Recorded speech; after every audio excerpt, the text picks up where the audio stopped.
काल शीतल तेजवानीला बावधानचा CRA 523/2025 सकाळी जेलून त्यांना आणलं पौडच्या कोर्टामध्ये. दोन्ही पक्षाचे आर्ग्युमेंट झाले. प्रॉसिक्युशनने आर्ग्युमेंट केलं, डिफेन्सने आर्ग्युमेंट केलं आणि वतनदारांचा वकील म्हणून आम्ही आर्ग्युमेंट केलं. तर त्याच्यामध्ये 23/12/25 पर्यंत PCR दिलेला आहे, 8 दिवसांचा, पुढच्या मंगळवारपर्यंत. काय युक्तिवाद झाला होता? कारण आरोपीचे जे वकील आहेत त्यांचं असं म्हणणं होतं खडक पोलीस स्टेशनचा FIR आणि बावधनचा FIR हा एकच आहे. नाही, याच्यामध्ये खडकच्या FIRमध्ये 2 पार्ट होते, बोपडीचा आणि मुंडव्याचा.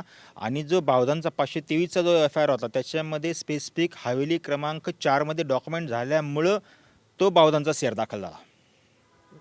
याच्यामध्ये दुसरी एक बाजू समोर आलेली आहे की शीतल तेजवानीने काही डॉक्युमेंट्स चुकीचे देऊन हे दस्त केल्याचं कोर्टासमोर मांडणं होतं. तो काय प्रकार? हो, त्याच्यामध्ये काही चुकीचे डॉक्युमेंट त्याला जॉईन करून थोडक्यात ज्याला आपण म्हणू ॲडज्युडिकेशन असेल किंवा त्याच्या वेवर असेल किंवा LY असेल, हा चुकीचा दाखल करून त्यांनी तो दस्त केलेला आहे. आणि ॲडज्युडिकेशनमध्ये ते त्याच्या नावाने दिसते किंवा तत्सम जे डॉक्युमेंट आहेत ते खरेदी खताला जोडलेले आहेत ते सुद्धा डॉक्युमेंट फोर्जर्स आहेत. त्यांच्या वकिलांनी असं म्हटलं की खडक पोलीस स्टेशनमध्ये सुद्धा ही डॉक्युमेंट होती ती दिलेली आहेत, पुन्हा सादर करण्याची काय आवश्यकता आहे? नाही, याच्यामध्ये खडकचा जो CR होता तो खडकच्या CRमध्ये वेगळे डॉक्युमेंट होते आणि याच्यामध्ये वेगळे डॉक्युमेंट, म्हणजे डॉक्युमेंटमध्ये फेक होते सगळे.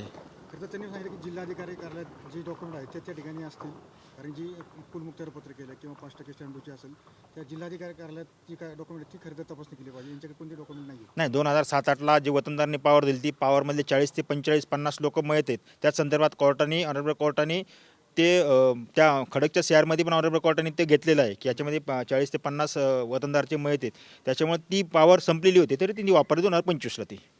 आता याच्यामध्ये 10 दिवसांची कोठडीची मागणी तुम्ही केली होती, पण 8 दिवस मिळालेले आहे.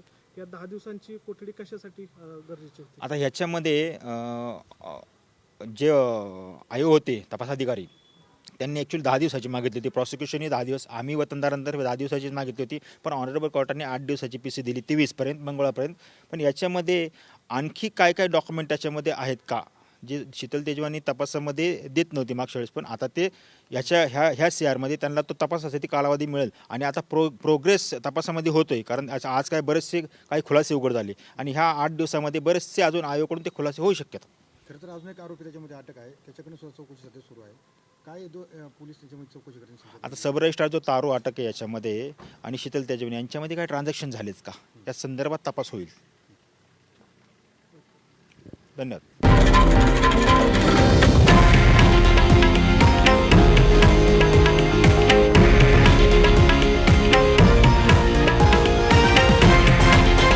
हे आहे देशातील नंबर 1 न्यूज नेटवर्क आणि आपण पाहत आहात TV9 मराठी, एकमेव.